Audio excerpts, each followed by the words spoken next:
E aí galera, beleza? Como é que vocês estão? Meus amigos, no vídeo de hoje a gente tem muita coisa pra falar. Eu já quero começar aqui trazendo algumas notícias do governo Bolsonaro e eu tenho certeza que ao final do primeiro tema vocês vão entender porque o Brasil não avança tanto da forma como vocês queriam. E eu até já adianto, né? A esquerda sempre tem que atrapalhar.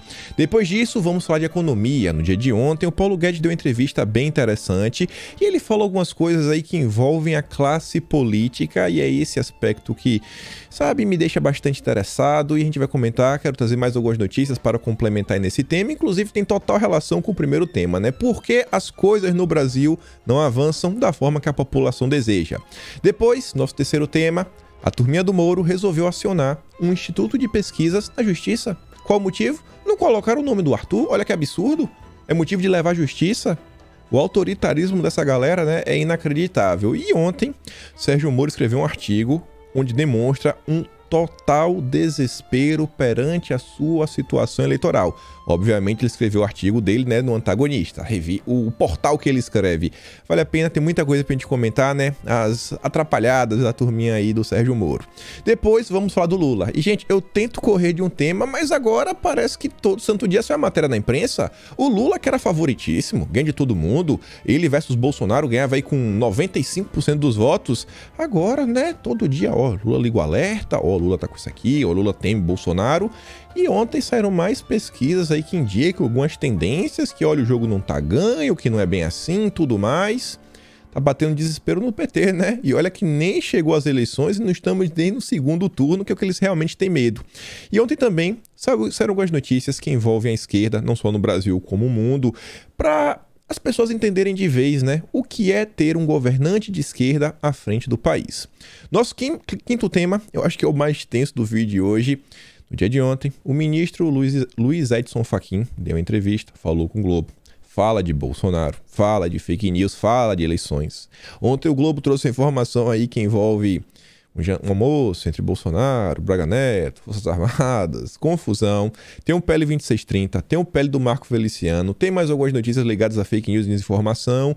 E por fim, nosso último tema é 3 noticiazinhas bem rápidas que envolvem a pandemia, mas vamos começar que é para dar tempo de falar sobre tudo e vejam só. Notícia boa, notícia rápida. O Ministério do Desenvolvimento Regional traz aqui falando uma matéria seguinte, uma postagem no Twitter, na verdade. O Ministério do Desenvolvimento Regional e a Codevasf assinam nesta terça, dia 22, a ordem de serviço para o início do projeto do Canal do Sertão Baiano. A obra vai beneficiar 1,2 milhão de pessoas em 44 cidades do interior da minha Bahia. O evento terá transmissão no canal do Ministério do Desenvolvimento Regional no YouTube. E a Anitta lá compartilhando, ó, oi tio, oi tia. Sabe o que é o canal do Sertão Baiano? É um projeto do governo federal que começa a ser executado, onde a obra vai levar água para 44 cidades do interior da Bahia, devendo beneficiar 1.200.000 pessoas. O governo que trabalha para o povo. No dia de ontem também, Bolsonaro anunciou o seguinte, uma nova MP focada no setor de eventos. Um setor que realmente, né, ficou bastante comprometido devido ao fica em casa, a economia a gente vê depois. Bolsonaro falou o seguinte, ó, para continuar atenuando os efeitos das políticas do fecha tudo, toque de recolher, né, fechamento do comércio, adotadas por muitos governadores, assinei hoje medida provisória para atenuar os prejuízos dos setores de turismo e de cultura. A medida estabelece novo regramento para a utilização pelo consumidor de créditos referentes a serviços, reservas e eventos adiados ou cancelados, bem como para reembolso dos valores por artistas, palestrantes e outros profissionais. Nossa, hoje a língua tá travada. Importante lembrar que os setores de turismo, de eventos e de cultura foram os que mais sentiram os efeitos negativos da política do fica em casa, que a economia a gente vê depois. E os objetivos são evitar o fechamento de empresas e perda de empregos, resguardar e promover a segurança jurídica nas relações de consumo e contribuir para a retomada do setor de turismo, eventos e cultura no país. O governo está aí o tempo todo trabalhando para o comércio, né, permanecer aberto. Os empreendedores conseguirem obter algum sucesso depois de tanta confusão gerada aí pelos governantes e prefeitos. E pegando um link nessa questão aí que envolve cultura, quero começar a juntar, né, com as confusões. Vejam só, né, por que o Brasil não avança da forma que deveria? A gente viveu, né, durante anos e anos, décadas, na verdade, sobre o domínio da comunada, fazendo e acontecendo perante grandes escândalos de corrupção. A imprensa fechava os olhos. Só quando não tinha mais jeito, né, que começaram a comentar sobre o tema. Aí entra a Folha de São Paulo, posta uma matéria, e ainda interessante, não sei se o Alessandro Santana ele percebeu, que ele recebeu esse tweet, ele posta essa imagem, olha só, com base em seus retweets. É o Twitter recomendando para ele. O Twitter só recomenda, né, a turma do Moro ou postagens contra o governo Bolsonaro. Extremamente interessante, mas beleza. Braço direito de Mário Frias gastou 20 mil reais em viagem de 5 dias para Los Angeles. 20 mil. Absurdo, né? 20 mil reais. Isso é um absurdo, a gente tá acostumado a falar de milhão, bilhão, sabe? Meio trilhão. 20 mil, troco de bala. Mas calma, olha só. Deixando a brincadeira de lado, o Alessandro Santana ele fala o seguinte, ó. Não é uma questão de defesa ao André Porciúncula, mas sim uma de lógica. 20 mil reais, aí ele faz uma conversão, é mais ou menos igual a 3.600 dólares, pois o dólar de viagem está 5,50. É diferente, né? O dólar comercial, o dólar turismo. Só para ir e voltar, 1.500 dólares na classe econômica. Daria diária no hotel, 200 a 500 dólares mais o rango. Minha fonte é os camaradas que vão direto para lá. Então assim, só mostra que com esse valor deu para comprar uma passagem econômica, não foi primeira classe, não foi executivo, para ir e voltar, pagou a diária, comida e, cara, assim, não tem nada demais. Nada demais. Mas a imprensa agora começou a resolver implicar com essa questão de viagens. Só que você sabe, e você já aprendeu, né? O que é o lavajatismo? O lavajatismo não é uma coisa que atua apenas no âmbito do Poder Judiciário, no âmbito da Petrobras, né? Naquela operação. O lavajatismo é uma técnica. É um grupo de pessoas que agem sempre de uma mesma forma. E aí, vejam só. Perante essa matéria da Folha de São Paulo e a confusão que a imprensa fez, e você sabe que a imprensa é um braço do lavajatismo, oposição entra com requerimento para convocar Frias a depor sobre viagens ao exterior. Pronto, agora o Mário Frias vai ter que responder. Porque tá todo mundo viajando. Não. Tem que explicar que viagem é essa. Essa viagem aí do André, não sei se é em dólar ou real, mas tem aí um convênio, uma parceria que foi firmada lá nos Estados Unidos, que vai render para os cofres brasileiros 5 milhões. Aí não me pergunta se é de dólares ou de reais. Eu acho que compensa, né? Gastou 20, vai ganhar 5 milhões. Mas não, vai ter que explicar na Câmara. Aí você vê, ó. O líder da minoria do Senado, Jean Paul Prats, tinha que ser do PT, apresentou nesta segunda-feira um requerimento para o Mário Frias seja convocado depois da Comissão de Educação, Cultura e Esporte da Casa a respeito de gastos com viagens para o exterior na Secretaria Especial de Cultura. São necessários 11 votos para aprovação do pedido. Usando a comissão. A gente vai falar mais sobre isso. E grava o nome desse senador, Jean Paul Prats. No pedido, Prats destaca que tem a intenção de apurar informações referentes aos excessos de gastos na viagem, analisando requisitos indispensáveis à consignação aos princípios da administração pública e à vedação ao prejuízo ao erário. Não para por aí. Aí olha só, que falei, guarda a comissão. Por que o Brasil não avança? Comissão do Meio Ambiente pode convocar ministra da Agricultura para falar de que negacionismo na pauta ambiental. Quem foi que teve essa ideia sensacional? Jean Paul Prats. O mesmo senador petista. Protocolou um pedido ao requerimento 2 de 2022 da Comissão do Meio Ambiente para convocar a Tereza Cristina. De acordo com o requerimento, a ministra terá que falar à comissão para prestar informações sobre denúncias da imprensa. A denúncia é da imprensa. Ó, imprensa. Tá entendendo como é que trabalha? Isso aqui é o método lavajatista. Solta a nota na imprensa e depois judicializa. Em relação ao senhor Evaristo Eduardo de Miranda, empregado da Embrapa. Sua influência sobre a pauta ambiental do governo federal, né? O que é que esse cara fez? Olha só. Esse cara, a pauta dele, né, é baseada em negacionismo científico e distorção de informações técnicas e sua nomeação para assessorar a presidência daquela empresa pública. É o que vai perguntar. Segundo Jean Paul Prats, Evaristo de Miranda se tornou guru ambiental. Olha a adjetivação, né? Guru, olha, não sei quem é guru, astrólogo, vidente, toda aquela papagaiação, né? Do presidente da República, Jair Bolsonaro. Pronto, tomou lugar. Não tomou lugar, né? Porque Olavo de Carvalho era o guru ideológico, aqui é o guru ambiental. Opondo-se sistematicamente ao consenso científico, contribuiu decisivamente com movimentos políticos voltados a adiar ou impedir as ações de proteção ambiental do governo e a desmantelar as políticas de conservação. Obviamente, eu fui olhar esse requerimento para tentar entender, né? O que foi que esse Evaristo fez? Vamos ver, né? Aqui está um pedaço do requerimento. Está lá explicando a insatisfação do petista. Com exemplos de tais falácias científicas, agora formalmente desmascaradas, mencionamos a tese de que as demandas por demarcações de terras indígenas e por criação de unidades de conservação excederiam também o território nacional, e de que não haveria indícios de danos à saúde humana causados pela fumaça emitida durante as queimadas da palha das lavouras de cana-de-açúcar. Essa narrativa fantasiosa e sem qualquer lastro na ciência levou à postergação da proibição do uso de fogo, a anistia a desmatamentos ilegais, a perseguição aos povos indígenas, ao enfraquecimento e à degradação do Sistema Nacional de Unidade de Conservação da Natureza. E aí eu grifei amarelo as coisas que estão no mesmo tema e de verde as coisas que estão no mesmo tema. Quando ele fala, né, de, olha só, a criação de unidades de conservação e demarcação indígena, o que é que ele vem falando? Ó, que não, o cara está com as políticas, está perseguindo o índio, está enfraquecendo o sistema. O que é que o PT quer realmente no fim da linha? No fim da linha, impedir o agronegócio de crescer. Não pode. O agro tem que retrair, tem que reduzir, porque o agro que puxa a economia do Brasil, a economia tem que quebrar, tem que estar em frangalhos.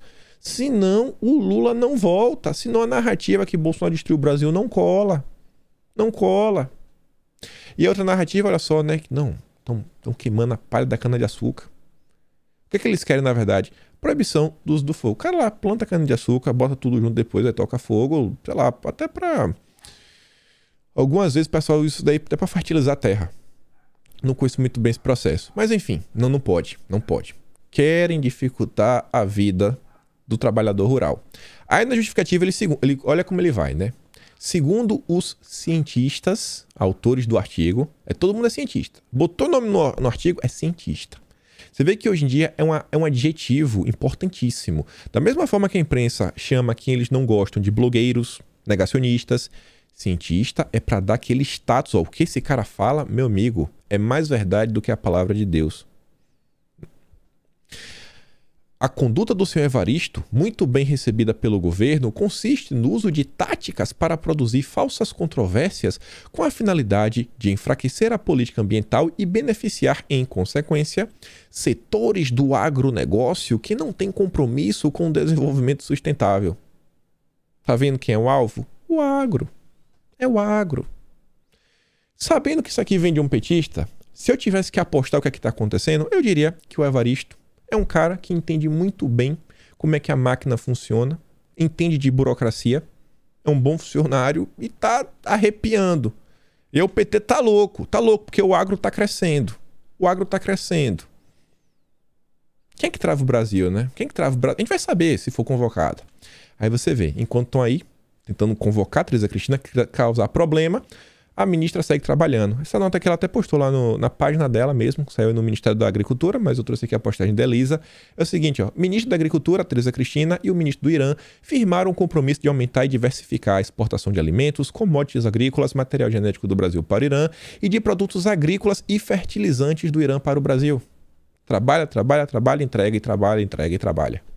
Mas a esquerda não para, Aí tá aqui. Randolph pede a Alexandre de Moraes que investigue Aras por prevaricação. Como o Aras não fez o que ele quis, prevaricou. Não prevaricou. Mas o Aras falou que assim, não tinha documentos. Não importa. Investiga aí. Se colar, colou. Vai ter alguma responsabilização se for arquivado? Não. Então o Randolph tá lá chutando pra cima. Ele chuta pra cima. Ele vai e continua.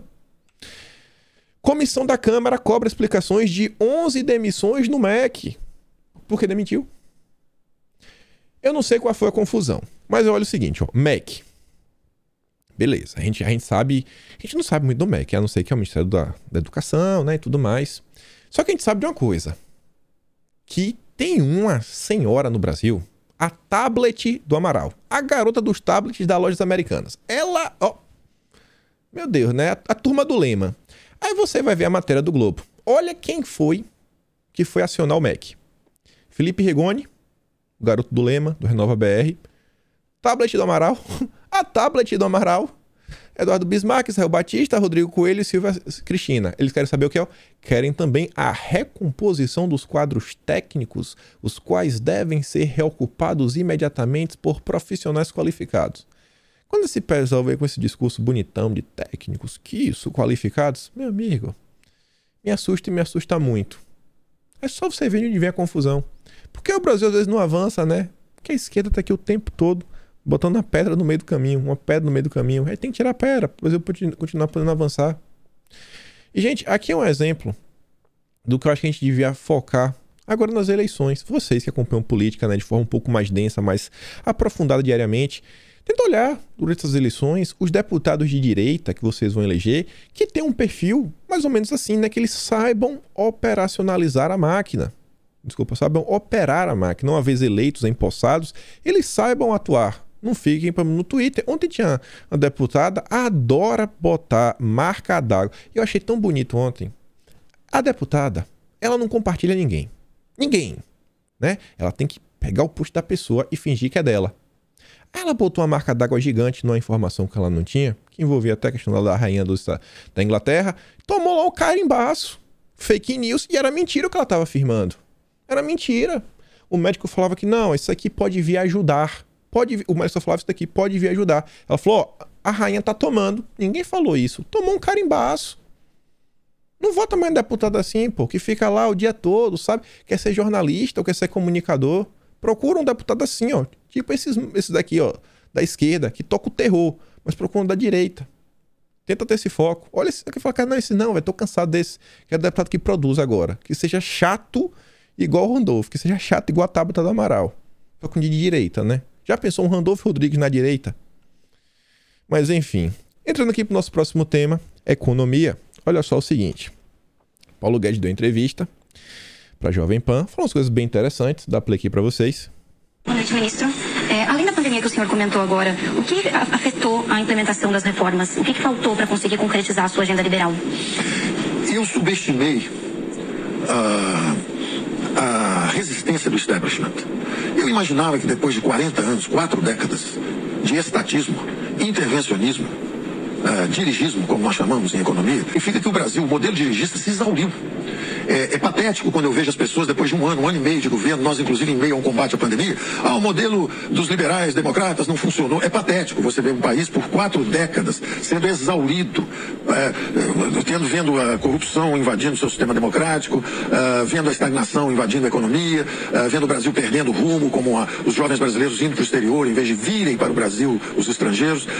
Então eu acho que, lamentavelmente, eu subestimei a resistência do establishment. Então eu ali no meio daquele vendaval, com pandemia, com tudo aquilo, o trabalho era, primeiro, tentar fazer a coisa certa frente à resistência do intervencionismo, que ainda está no Brasil.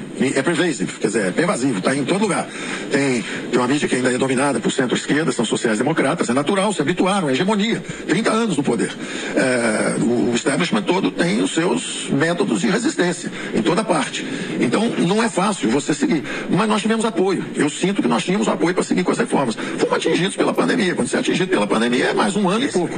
Só que no início de 21, nós já estávamos de volta às reformas. E aí foi um momento interessante, porque o novo presidente da Câmara, Arthur Lira, e o novo presidente do Senado, Rodrigo Pacheco, os dois fizeram um pacto pelas reformas. Então foi muito bom, porque assim que a inflação começou a subir, o Banco Central independente. Assim que as empresas brasileiras estavam ainda tentando o primeiro esforço, o primeiro sopro de recuperação, lei de falência, saneamento, gás natural, lei de startups, cabotagem, marco do setor elétrico, quer dizer, as reformas começaram a ressurgir e eu fiquei novamente otimista. E falando, bom, nós vamos conseguir. Aí, de repente, o Senado trava e entra numa agenda de CPI de Covid e tal, interrompe as reformas de novo. Então é uma luta permanente. E aí... E depois o Paulo Guedes ele fala mais do Senado. O que realmente aconteceu que a gente viu foi o seguinte: as coisas começaram a avançar, mas o fantasminha da eleição, né, o fantasminha do Lula, bateu no ombro do Pacheco, falou: Pacheco, senta aqui no meu colo, senta aqui, o Kassab aqui é meu amigo, cola comigo, vamos destruir o governo, Pacheco, vamos destruir o governo. E as coisas começaram a travar. Mas você vê, no primeiro momento, Rodrigo Maia sentou em cima. Aí depois o Brasil dá uma pequena destravada. E depois, mais uma vez, aí lá vem o iluminado Senado brasileiro, né? Não, aqui, aquele caminho. E depois a culpa cai sobre quem? Sobre o governo federal. Mas beleza, vamos avançar. Rafael Gonçalves, que já tinha feito aí uma lista com 80 ações que o governo fez desde janeiro de 2019. Eu mandei lá no Telegram. Ele fez aqui mais uma lista. 10 recentes fatos econômicos do governo Bolsonaro. Vamos dar lá no Telegram essa imagem aqui, ó. Dívida pública do país cai para gerenciáveis 80,3% do PIB em 2021. Previsões pessimistas do mercado estimavam que a dívida passaria de 100% do PIB. Erraram. A FGV aponta crescimento de 4,7% do PIB. Balança comercial registra superávit de 61 bilhões em 2021. O Brasil registra mais de 2,7 milhões de empregos formais em 2021. Em 2021, o resultado das contas públicas é o segundo melhor entre as 50 maiores economias do mundo e o melhor entre as 20 maiores. Melhor entre as 20 maiores economias do mundo. O resultado das contas públicas. Déficit primário caiu de 10% em 2020 para 0,4% em 2021, o melhor nível desde 2014. E ele sai listando mais algumas coisas. Vou mandar isso aqui para vocês. Imaginem se não fosse a esquerda atrapalhando, junto com o apoio da imprensa. Isso aqui é uma notícia mais recente ainda, né? Balança comercial tem superávit de quase 1 bi na terceira semana de fevereiro, de 13 a 19 de fevereiro. Exportações somam 5,5 bi, importações atingem 4,6 bi na terceira semana. Superávit em fevereiro até dia 19 soma 2,5 bi, ano atinge 2,3. Crescendo. Enquanto isso, mais uma vez, por que o Brasil às vezes não avança? Veja duas matérias, uma de 2021 e a outra de ontem. Deputado acusa o Paulo Guedes de favorecer acionistas na privatização da Eletrobras. Matéria de ontem. Carmen Lúcia arquiva a notícia crime que acusava Paulo Guedes de favorecer acionistas na Eletrobras. É o tempo todo os políticos da esquerda tentando travar o governo. Porque é uma notícia crime dessa, gente. Que nada o Paulo Guedes tem que sentar, passar 1 dia, 2 dias, 3 dias resolvendo, liga para advogado, faz isso, faz aquilo outro. Não consegue trabalhar. Aí fica nervoso, fica estressado. Já a pessoa, graças a Deus, né, eu nunca fiz nada errado. E não é porque não é fazer nada errado, né? Dessa gente aí, você não precisa fazer nada errado. Você só precisa estar do lado do governo. Graças a Deus eu não sou político. Nem pretendo ser. Aí você vê. Tá lá. Você recebe um processo. Já pensou se fosse você? Aí ele fala o seguinte, ó. Fim de mais um showzinho midiático da esquerda. A ministra Carmen Lúcia arquivou notícia crime contra o ministro Paulo Guedes. A ministra acolheu o parecer da PGR que afirmou que não existem provas para a instauração dos atos de persecução criminal. Aí você vê aqui, economia. Com tudo que está acontecendo ainda, ó, o real do Brasil hoje é o mais forte desde julho de 2021. R$5. O dólar está 5,8. Mas no final de tudo, né, foi apenas barulho e demos mais ou menos ida e volta no real. Ele falando aí que muita gente apostou que o real ia cair, que o dólar ia subir demais, ia pipocar e bater R$7. Nando Moura foi um desses, né? Dólar 7. E aí sobre isso, que a gente vai começar a pegar o gancho aqui no nosso próximo tema. Olha quem aqui apostou, né? No dólar alto, na verdade. Credit Suisse segue prevendo o dólar a 6,20 e diz que real é moeda tóxica. Não acertam uma. O Credit Suisse aí o banco, né, que prevê a vitória do Lula. E aí, antes de entrarmos no próximo tema, isso daqui, acho que eu vou trazer todo o vídeo, no máximo vou adicionar mais coisa, né? A não ser que Moro se pronuncie. Mas já estamos aqui há pelo menos 5 dias sem que o Moro esclareça sobre o relatório de inteligência do TCU, que aponta contradições em pagamentos. Ele está em total silêncio. O antagonista também está em total silêncio. Moro e o antagonista, o Mainardi, estão em total silêncio sobre as palestras de 77 mil. E ambos também continuam em total silêncio perante o escândalo do Credit Suisse, lá do vazamento das contas, né? Que tem várias pessoas extremamente suspeitas, até criminosos, que são, como é para falar, né? Correntistas do banco. Olha só, né? Lembrando que Moro palestrou, né? Falou em evento do Credit Suisse em novembro do ano passado. E está completamente calado. O silêncio do Sérgio Moro é ensurdecedor. Ontem ele abriu a boca, mas para falar dele mesmo, sua campanha, né? E aqui a gente entra no nosso terceiro tema, né? Vamos falar a turminha do Moro, mas vamos começar aqui sobre a questão do Arthur. Arthur Duval aciona a XP na justiça por ser esquecido em pesquisa sobre eleições em São Paulo. Não aceito. Olha a coluna que saiu, a informação. Bela Megali. Quantas vezes eu já falei para vocês, quando é alguma coisa assim mais institucional do time do Moro, sai na Bela Megali? Além da questão da Bela Megali, assim, eu já tô meio chato, né? Quando eu repito que o Estadão é o jornal alinhado ao Moro, né? Eu falo, ó, o Estadão. Por que eu tô falando isso? Já chego lá também, né? Não é à toa. O deputado estadual Arthur Duval, conhecido como Mamãe Falei, e seu partido Podemos, acionaram a XP por ter contratado uma pesquisa na qual seu nome teria sido esquecido. Na petição apresentada nesta segunda-feira ao Tribunal Regional Eleitoral de São Paulo, Duval, que é pré-candidato ao governo de São Paulo, pede que a divulgação da pesquisa realizada pelo Instituto IPESP, contratada pela XP, seja suspensa. Mas todo mundo já viu. Quer mudar o quê? Não, tem que suspender. Nervosão, viu? Calma, Arthur, calma. E aí você vê, quando isso aconteceu, Sérgio Moro ele veio correndo, mas correndo pro Twitter para falar de um assunto que... Qual o interesse do Brasil nisso, né? Zero. Mas para falar do relatório do TCU, tá caladinho. O gato comeu a língua dele. Aí tá lá, o XP e PESP deveria repetir a pesquisa, porque eu omiti o nome do Arthur. Tá chorando, né? Aí você vê, como eu falei para vocês, ontem ele escreveu um texto. Vamos apressar a união do centro, com coragem e ousadia. Ui, Moro agora é o ousadinho, né? Tá bom. Você vê, olha o desespero, temos que nos unir, gente. E obviamente ele quer que se unam, né, ao redor dele. Quer ser candidato, não vai dar certo. E aí, olha só. O mesmo antagonista onde Moro escreveu, você vê como, olha como são as coisas. Vocês vão entender porque eu tô trazendo essa postagem.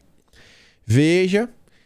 É o que uma coisa assim, uma coisa que achei interessante. Esses dias eu recebi um print de um amigo meu mandou, falou assim, a galera do MBL chorando, falando que eu fico pegando no pé do MBL, estão aqui chorando.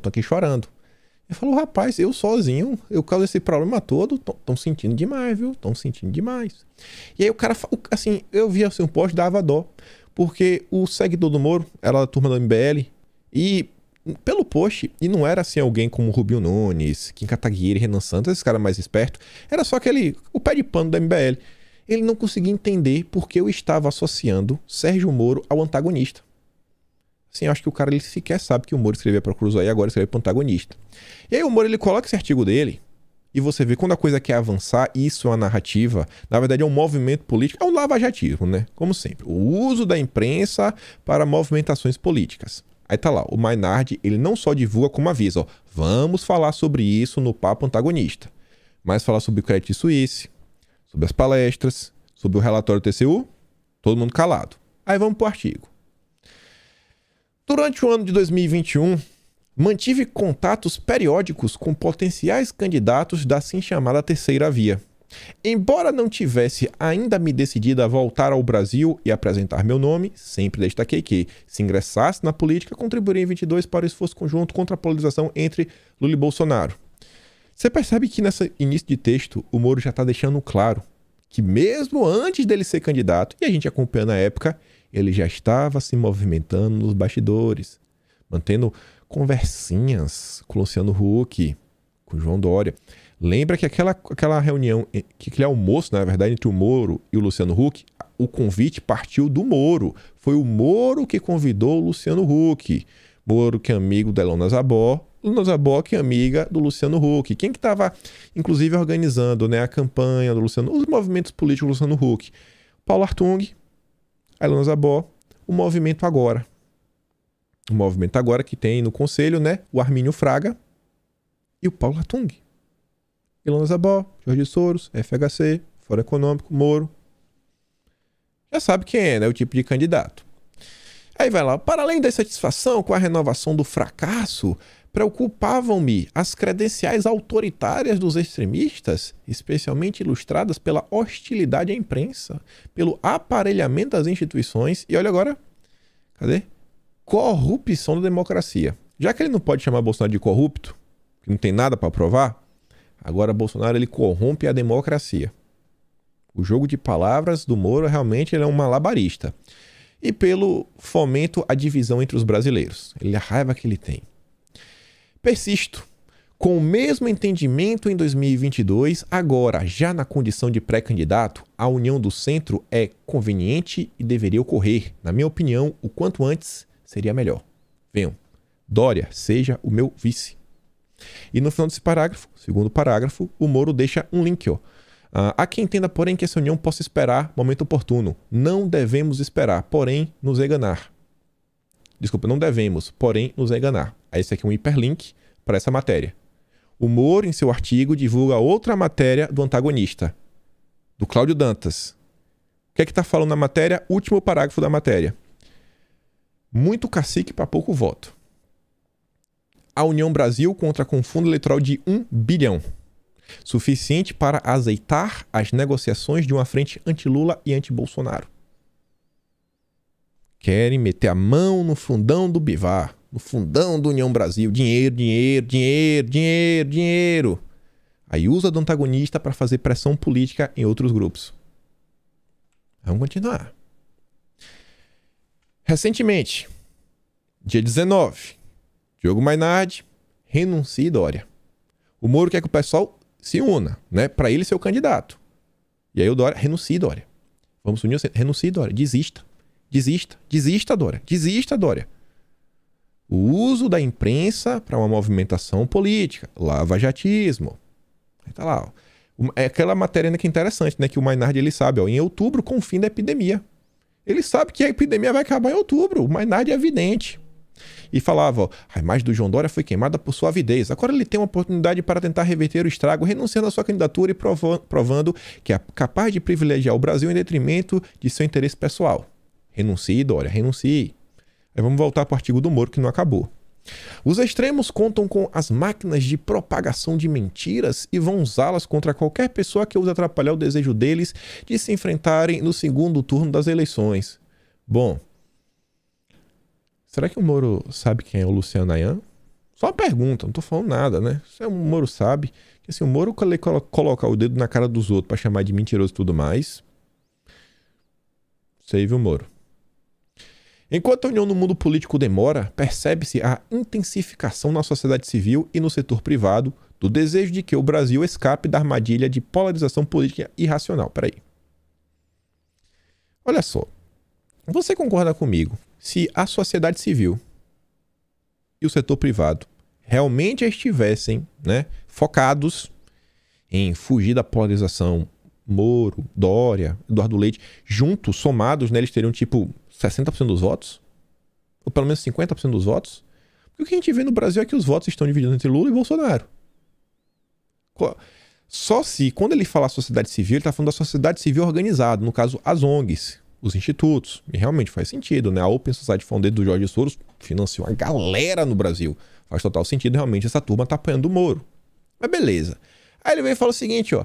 Ainda temos muito tempo até outubro, o jogo está apenas começando. Parafraseando um famoso presidente norte-americano, a única coisa que devemos temer é a própria resignação. Aí ele fala o seguinte, ó. Espanta-me, porém, ver o adesismo a um dos extremos por parte minoritária, é verdade, da população e de empresas ou organizações da sociedade civil, como se o desastre fosse algo inevitável. Peraí. Moro não tem voto nenhum. Ciro Gomes menos ainda. O Dória tá brigando contra o zero. E Moro, olha só, gente, como são as coisas. Você olha para a sociedade todos os dias, você vê, ou é Lula ou é Bolsonaro. Aí Moro olha para o Brasil para falar que é minoria. A minoria das pessoas quer votar em Lula e em Bolsonaro. O cara ele tá fazendo assim, não acredite nos seus olhos, acredite no que eu tenho para lhe falar. Mas não para por aí. Que foi o que eu falei, né? Quando é coisa mais institucional, que não é narrativa política maluca, né? Tipo essa do antagonista. Quando é coisa assim mais normal, sai na Bela Megali. Quando é um negócio mais tenso, sai no antagonista. Moro também compartilhou isso aqui ontem. A quem interessa manter viva essa polaridade entre Bolsonaro e Lula? Só a eles dois? Ou não é alternativa, um não é alternativa ao outro? O Brasil não pode e não vai retroceder. Aí você abre a matéria. Em outubro, é preciso afastar Jair Bolsonaro do Palácio do Planalto. Tem que tirar Bolsonaro. Mas isso não deve, não pode empurrar o eleitor para o colo de Lula. Quem fala isso é o que diz o editorial do Estadão. Vocês entendem quando eu falo para vocês? Gente, ó, o Estadão é o jornal do Moro. As ideias, não é que o Estadão vai sair em campo para defender o Moro, isso, aquilo todo, vai participar das narrativas. Não. Mas é o jornal que vai vender a agenda do Moro. A agenda do Moro tá no Estadão. O SG, Compliance, esses liberais de mercado que adoram controlar o mercado, né? Liberais de mercado controlado, é tipo isso daí, né? Liberdade para mim, controle para a empresa de vocês. Já quando é uma nota oficial, tipo assim, ó, sei lá, tal pessoa sai da candidatura do Moro, entra um novo advogado, entra não sei quem, normalmente vai sair a Bela Megali. Quando é uma narrativa política do lavajatismo, sai no antagonista. É assim que funciona. E você começa a entender. Entender isso é mais importante, às vezes, do que você entender a notícia, que você vai pegando o rastro da notícia. Sérgio Moro é a melhor pessoa para você entender como funciona a imprensa no Brasil. Tá aí, tá desenhado, tá desenhado. Não é a primeira vez que ele traz o Estadão. Vê se o Moro traz a Veja. Só traz a Veja quando é Jorge... Esqueci o sobrenome do cara. Que é o ex-delegado da Polícia Federal, que também tá lá na Interpol, que é amigo do Moro. É a única coisa que ele traz, é o artigo do amigo dele. Só é a mesma pessoa sempre. Você começa a entender, a imprensa não tem tantos jornalistas assim, não. Essa imprensa grande, ela é bem fechadinha. Bem, para você entrar, meu amigo, é difícil. É muito mais fácil conseguir um verificado no Twitter do que fazer parte aí do time de celebridade da imprensa. É só observando. A gente não é besta, não. A gente vai aprendendo juntos. Aí você vê, o cara aí, né? Que a minoria do Brasil. Nova pesquisa joga um banho de água fria na candidatura de Moro. Moro teve sua primeira queda nas intenções de voto. Apareceu com 6,4%. O ex-juiz tinha 8,9% na última pesquisa divulgada em dezembro de 2021. Não vai. Agora esse daqui que é pra dar risada. O fenômeno do voto Moro-Lula. Segundo o levantamento, 10% dos eleitores de Moro disseram que se o Moro não for candidato, votam no Lula. E a recíproca é verdadeira. 9% dos eleitores de Lula dizem que votam no Moro se o Lula não for candidato. Rapaz, sensacional. E com essa aqui a gente se despede pra gente começar realmente a falar do Lula, né? De verdade. Lulinha tá preocupado. Lulinha tá preocupado. O super favorito que não pisa na rua, né? Tem medo do povo. Lula deve estar se protegendo do sol, né? Deve ter feito algum tratamento, né? Pô, evitando, né? O cansaço, a fadiga. Não igual o Jaiminho do Chaves. Movimentação de Bolsonaro incomoda a PT, que quer agilizar apoios a Lula. O comando da campanha de Lula detectou certo clima de otimismo que tomou conta da turma do Palácio do Planalto. A expectativa é que Bolsonaro deve reduzir as diferenças nas próximas sondagens. Não à toa, Lula quer agilizar o máximo de apoios agora ou quanto antes do início de campanha eleitoral de fato, de encerramento dos prazos para definição de composições. Tradução, Lula quer garantir agora de apoio para primeiro turno. Por isso, o grupo em torno do petista e o próprio querem definir o apoio do PSD do Kassab. Um eventual crescimento de Bolsonaro pode tirar o poder do PT de negociar com a turma de centro. Se lembra que esses dias eu trouxe as matérias que eu falei, gente, eu não tô conseguindo entender direito, sabe o que tá acontecendo? Porque tem um jornal batendo no Kassab e tem um jornal colocando o Kassab como super jogador de xadrez, sabe assim? Um ele tá jogando xadrez, o enxadrista, o cara que controla a política, e outro jornal batendo no Kassab.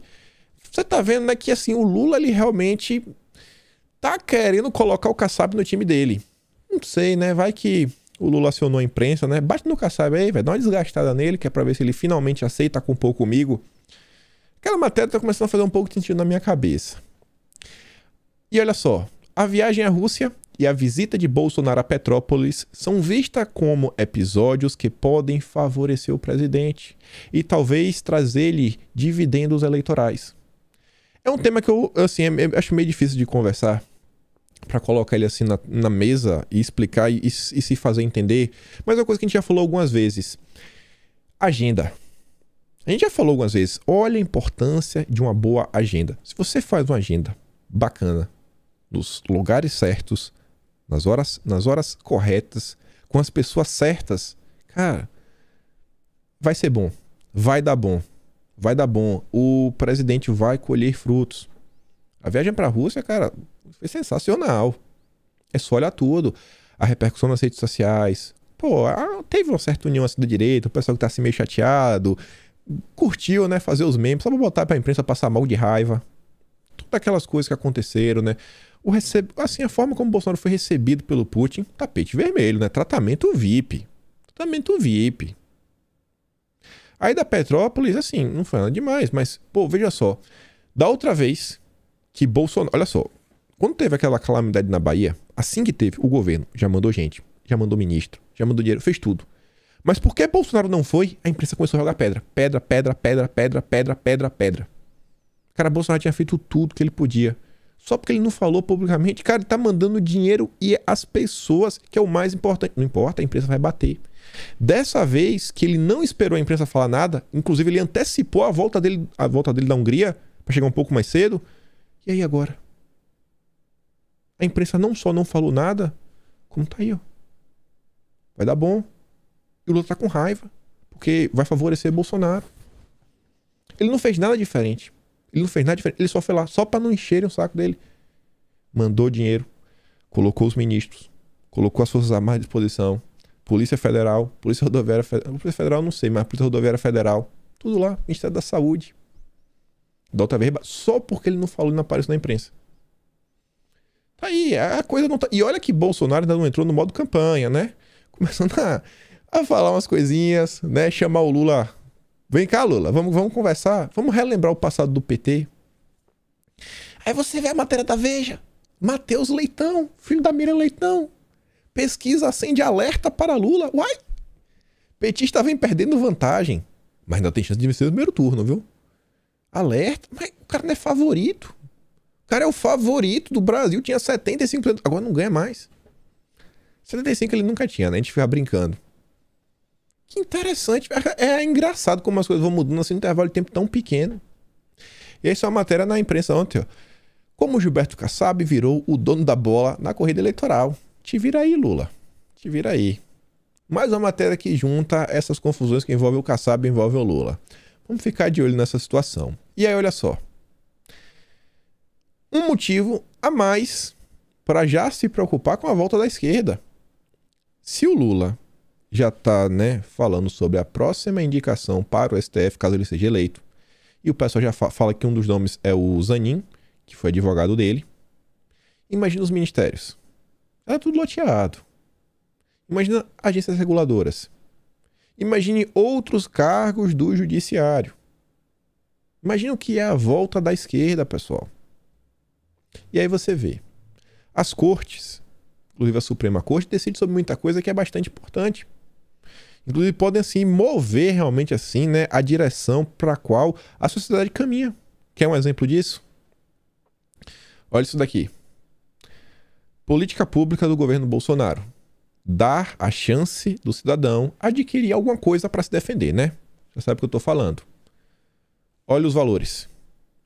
O índice aí, né, de óbitos caindo. Caindo.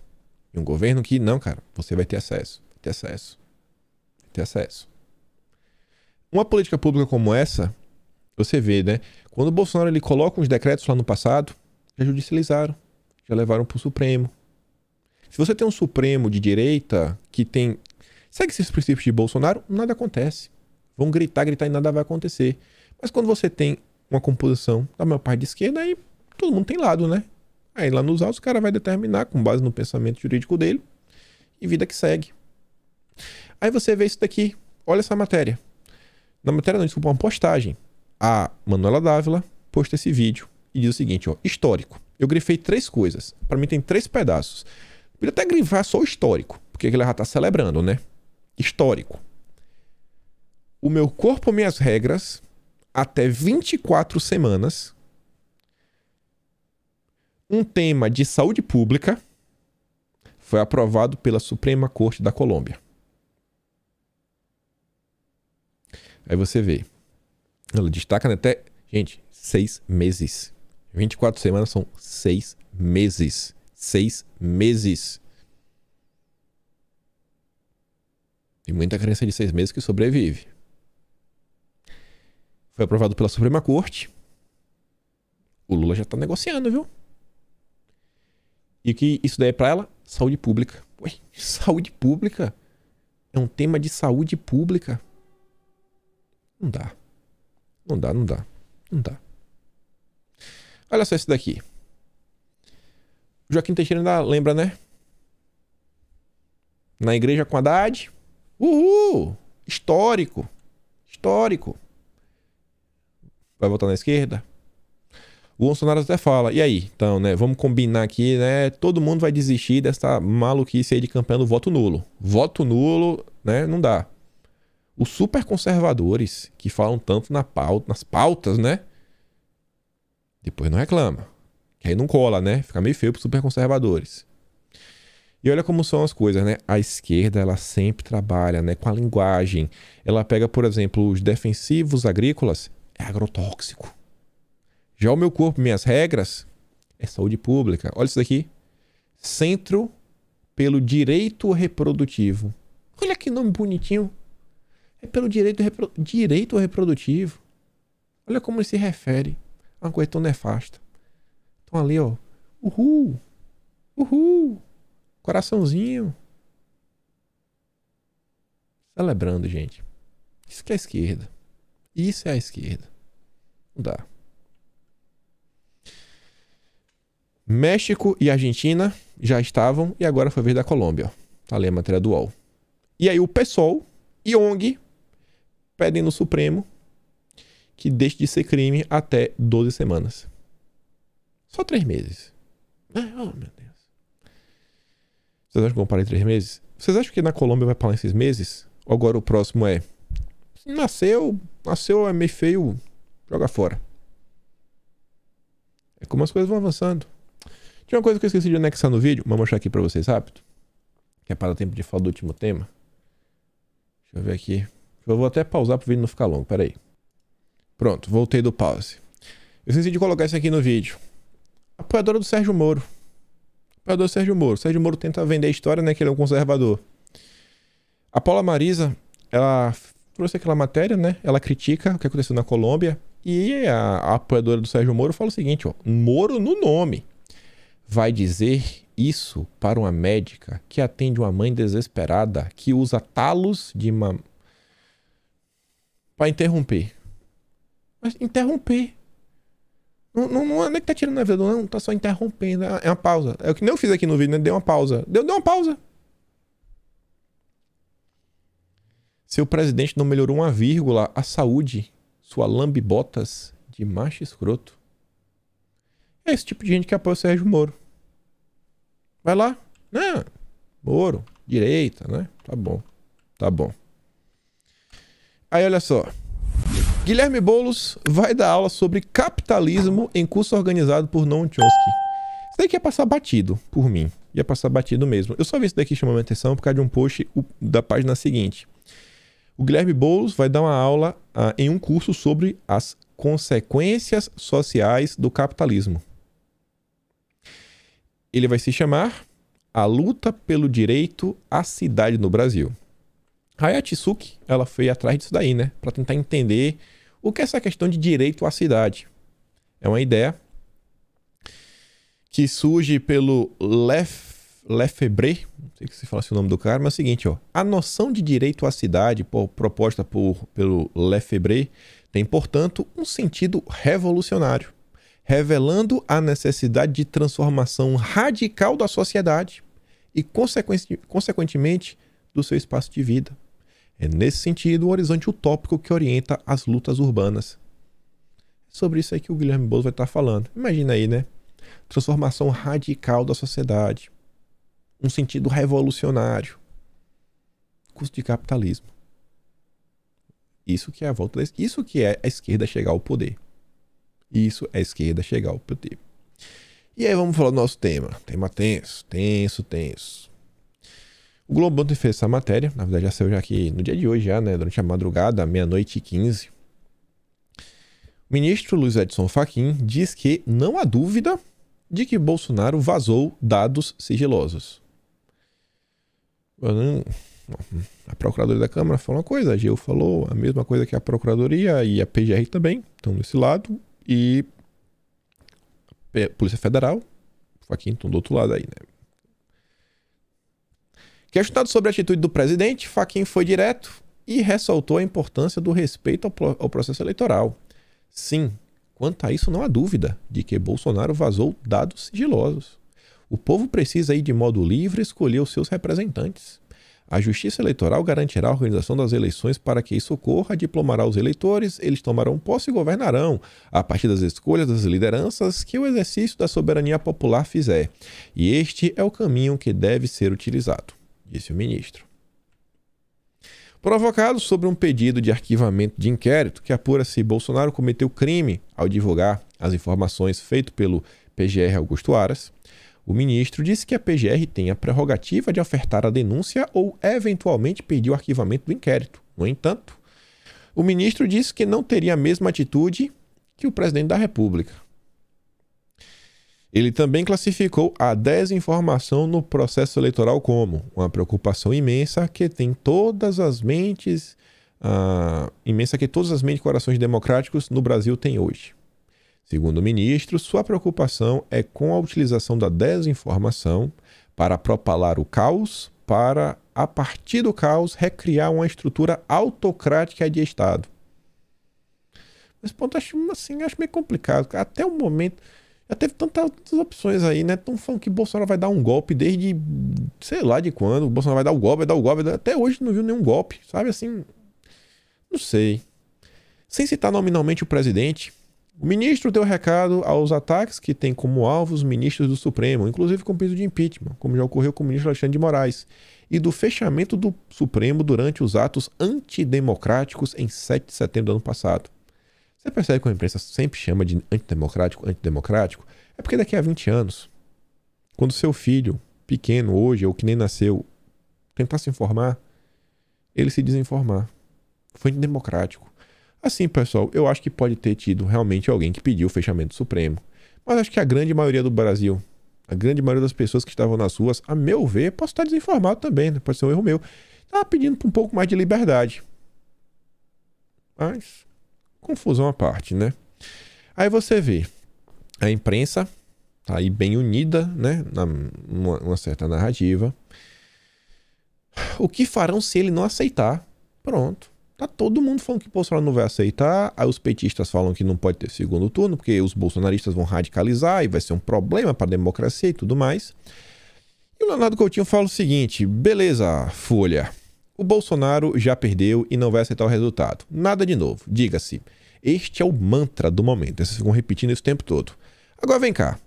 Se tudo der errado e Bolsonaro for reeleito, a oposição, a imprensa e as instituições brasileiras estarão igualmente dispostas a aceitar o resultado?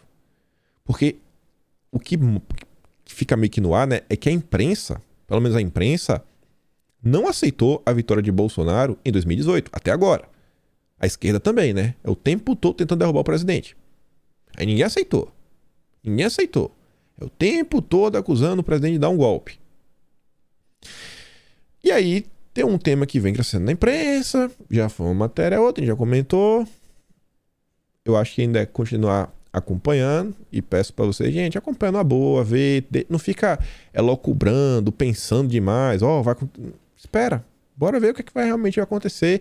Se às vezes não é, né, clickbait da própria imprensa, a narrativa da imprensa. Mas é o seguinte, ó, segundo o Globo, no almoço de Bolsonaro e Braga Neto com o comandante do Exército, o cardápio foi a urna. O almoço de hoje, fora da agenda, todo mundo lá, né, revelado por Bela Megali, teve uma parte do cardápio destinada a um assunto que está na ordem do dia, eleições. Mais especificamente, as recentes questões que envolvem o TSE e as 48 perguntas técnicas formuladas pelas forças em relação à segurança das urnas para a eleição deste ano. Bolsonaro sempre foi e continua obcecado pelo tema. A imprensa segue falando aí que, Bolsonaro, Forças Armadas, urnas, TSE. Vamos esperar. Eu acho melhor esperar. Ver avião com a galera gritando nas redes sociais. Eu acho que esse não é o caminho, né? Toda vez que o pessoal tenta subir demais o tom, vê uma pancada. E ontem, a imprensa me solta essa matéria, uma entrevista com o Felipe Neto, que ele fala o seguinte: o que me fazem todo dia não desejo a ninguém, afirma o Felipe Neto. Influenciador diz que ataques na internet desencadearam crise. Aí o Constantino fala o seguinte, pô, peraí, cara, esse cara aí, né, é realmente um esquerdista. Passa o dia todo cancelando pessoas, tentando, demonizando os outros e depois ele que é a vítima. Ele que é o pobre coitadinho, não faz nada de errado. É só os outros que fazem. E aí tem um tema que envolve todas essas confusões, que é a questão das fake news, e a gente tem uma PL, a 2630. E tá tendo uma movimentação que é colocar ela em votação por regime de urgência na Câmara, o que faria com que essa PL não passasse pelas comissões, ou seja, ela não teria um debate profundo. E direto para o plenário, votou, ganhou, perdeu. E como é uma PL, só precisa de maioria simples. Se for num dia que tiver 299 pessoas, por exemplo, e a esquerda tiver 100% lá, a esquerda vence. Com 150 votos. Só precisa de ter a maioria. Aí tá lá, né? Bloqueio do Telegram, deputados tentam acelerar a tramitação do PL das fake news, né? A tramitação tem sido tratada como prioridade, em especial aqueles que fazem oposição ao governo. Óbvio que vai ser a esquerda aqui que é a prioridade nisso, né? Mas por que a esquerda quer combater a desinformação? Tá bom, não é calar e censurar pessoas.